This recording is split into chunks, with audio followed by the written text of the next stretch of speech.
애터미 회원 여러분 안녕하십니까? 오늘 제가 여러분들에게 말씀드리고 싶은 것은 양고기국과 식은밥 한 덩어리입니다. 크고 위대한 것이 중요한 것이 아니고 아주 작은 것, 아주 작은 단초가 중요하다. 중국 역사 5,000년 동안에 가장 혼란했던 시기가 이 춘추 전국시대 550년간입니다.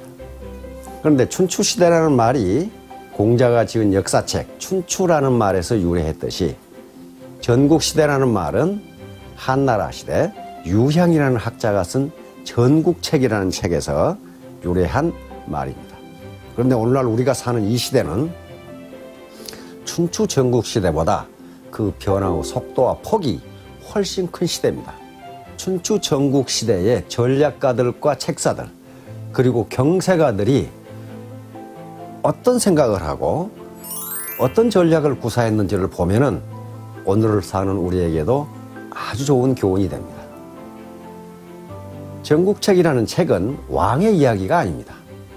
이것은 춘추시대, 춘추전국시대 각 제후국들의 전략가들, 책략가들, 야심가들, 그리고 경세가들이 이 난세를 어떻게 치세로 바꿀 수 있는지 그 지혜를 설파했던 그 내용들입니다.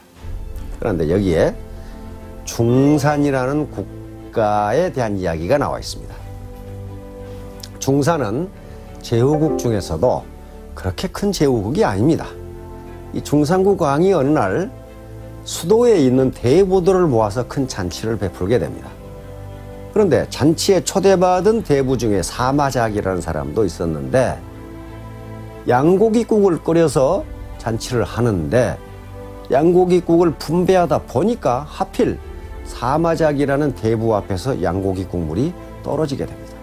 사마작이는 크게 화를 내게 됩니다. 다시 말하면 왕이 자기를 무시했다는 거예요.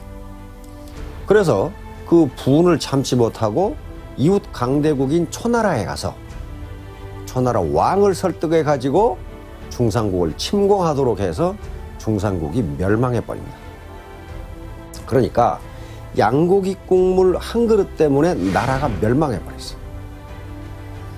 그런데 중산국 왕이 한참 도망가다 보니까 낯선 사나이 둘이 자기를 호위하고 따라오는 것을 보게 됩니다. 그래서 중산국 왕이 물었어요. 그대들은 누군가? 우리 아버님께서 굶어 죽기 직전에 왕께서 우리 아버지에게 식은밥 한 덩어리를 주셔가지고 그걸 먹고 죽지 않고 살아나셨습니다. 그래서 우리 아버님께서는 임종하실 때 만일 중산국 왕에게 일이 생기면 너희들은 목숨을 바쳐서 중산국 왕을 지켜라. 이렇게 유언을 남기셨기 때문에 지금 저희가 왕을 지키기 위해서 따라가는 중입니다. 그 말을 들은 중산국 왕은 하늘을 보고 한탄합니다.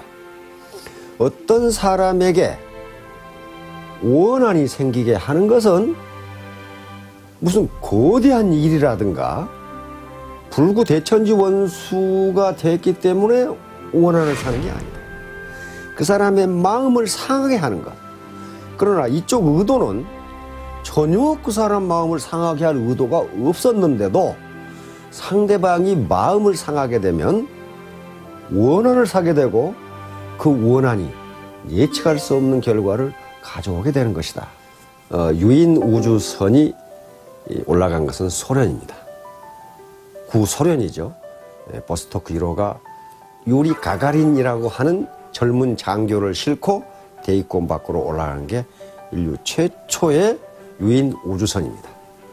그 기라성 같은 장교들을 제치고 어떻게 유리 가가린이라고 하는 젊은 장교가 인류 최초의 유인 우주 비행사로 선발이 됐을까? 그건 매우 심플합니다. 그 우주선을 설계했던 책임자 그리고 총 책임자가 이제 마지막으로 20명의 지원자들을 가려내고 직접 우주선에 타보게 합니다.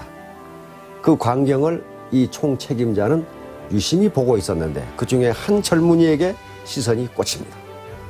다른 장교들은 전부 신발을 신은 채로 우주선에 올라가는데 유리 가가린은 신발을 벗고 우주선에 올라가는 것이 목격됐어요. 그것을 본 우주선 총책임자는 저 장교다라고 지목합니다. 다른 장교들은 신발에 흙이 묻은 채로 우주선에 올라가는데 유리 가가린은 우주선을 너무 아낀 나머지 신발을 벗고 양말만 신은 채로 우주선에 올라가는 것으로 봤어요. 저 장교야말로 적임자다라고 선발한 게 유리 가가린입니다. 차에 탈 때 또는 우주선에 탈 때 신발을 벗는 게 무슨 고난도 기술도 아니고 엄청나게 힘이 드는 것도 아닙니다. 단지 작은 태도예요. 즉 우주선을 얼마나 사랑하느냐. 여기에서 처칠은 말합니다. 당신의 작은 태도의 차이가 큰 결과의 차이를 가져온다. 바로 우리가 로얄 마스터가 되고 단장이 되고 크라운 마스터가 되고 임페리얼 마스터가 되는 이 거대한 목표인데, 이 거대한 목표는 무슨 거창한 것을 달성했을 때 이루어지는 게 아니라 작은 것을 달성했을 때 차츰차츰 이루어져 간다는 것을 의미합니다. 한비자라는 책에 보면 재괴의혈이라는 문구가 나옵니다. 사자성어가 나옵니다. 이건 개미 구멍이 두개를 무너뜨린다는 이야기입니다. 아무리 큰 독이라도 개미 구멍 때문에 무너진다는 거예요. 그 다음에 과거 공산주의 혁명이 전 세계를 휩쓸었을 때 레닌이 한 말이 있습니다. 성냥불 하나가 대지를 태운다. 다시 말하면 스타트, 출발은 아주 조그만데 나중에 그 결과는 엄청나게 나옵니다. 또 우리가 애터미에서 늘 이야기했던 나비 효과도 같은 맥락입니다. 나비 효과라는 것은 아마존, 저 열대우림, 아마존에서의 나비의 날개짓이 어떤 알 수 없는 순환 과정을 거쳐서 한 달 후에 텍사스에서 폭풍이 일어날지도 모른다는 이론입니다. 이건 기상학 이론인데요. 로렌츠 박사가 만들어낸 기상학 논문 속에 있는 이야기입니다. 다시 말하면 이 사회의 변화, 자연의 변화, 인간관계의 변화는 예측할 수가 없다는 거예요. 아주 작은 시초, 아주 작은 원인 때문에 나중에는 그 결과가 걷잡을 수 없이 커진다는 거예요. 이게 바로 양고기국 한 그릇과 식은밥 한 덩어리가 가져온 큰 결과를 가지고 우리가 이야기할 수 있습니다. 이제 2017년 새해가 밝았습니다. 새해는 간지로 정유년입니다. 정유년은 붉은 닭의 해라는 뜻입니다. 근데 일반적으로 붉은색은 이 불이 타오르는 것, 불이 활활 타오르는 것을 의미합니다. 그리고 닭은 깊은 어둠이 사라지고 이제 새벽이 온다는 것을 알리는 전령사로 그렇게 동서고금을 막론하고 여겨져 왔습니다. 그러니까 새벽에 닭이 울면 이제 모든 어둠이 가시고 차츰 동이 터온다는 얘기입니다. 2017년 모든 회원 여러분, 깊은 어둠이 사라지고 깊은 어둠을 불에 태워버리고 밝은 아침이 밝아오기를 기원합니다. 애터미 회원 여러분, 2017년 새해 복 많이 받으시기 바랍니다. 감사합니다.